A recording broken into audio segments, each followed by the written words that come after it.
In today's video, I'm going to teach you how to use Xero projects in just 5 minutes.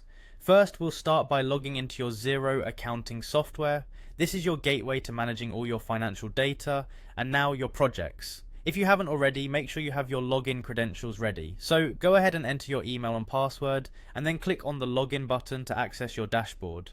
Once you are on the dashboard, we're ready to get started with projects. From the dashboard, locate and click on the projects option. This feature is specifically designed to help you track the time and money spent on your projects, all within Xero. You'll find that managing projects directly through Xero can bring immense clarity and efficiency to your financial processes.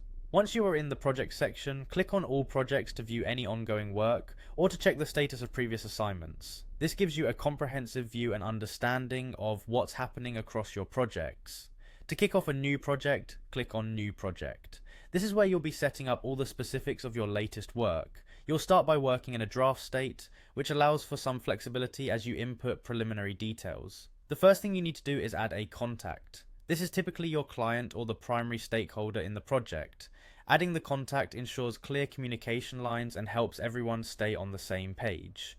Next up, give your project a name. A clear and descriptive project name can be incredibly helpful later on, especially when you're juggling multiple projects at once. With the name set, you'll need to specify a deadline date. Setting a timeline helps keep the project on track and makes it easier to manage expectations. Deadlines are crucial for planning and resource allocation, so choose wisely. The platform allows you to add estimated expenses, helping you map out the financial aspect of the project. This foresight can significantly improve budgeting accuracy and financial planning. Another important feature is selecting who can view your project. Xero Project's access settings allow you to control visibility, ensuring that sensitive information is restricted to the right team members. After inputting all the necessary details, you're ready to click Create.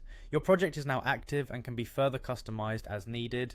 Once set up, you can assign staff to the project by clicking on Assign. Choose the appropriate team member based on their skills and strengths. After selecting staff, click Done to finalize the assignment. And that's it, you've successfully set up a project in Xero. By leveraging Xero projects, you're well on your way to managing your resources more effectively and elevating your financial management game. Thank you for watching, and I hope this walkthrough helps you streamline your project management efforts with ease.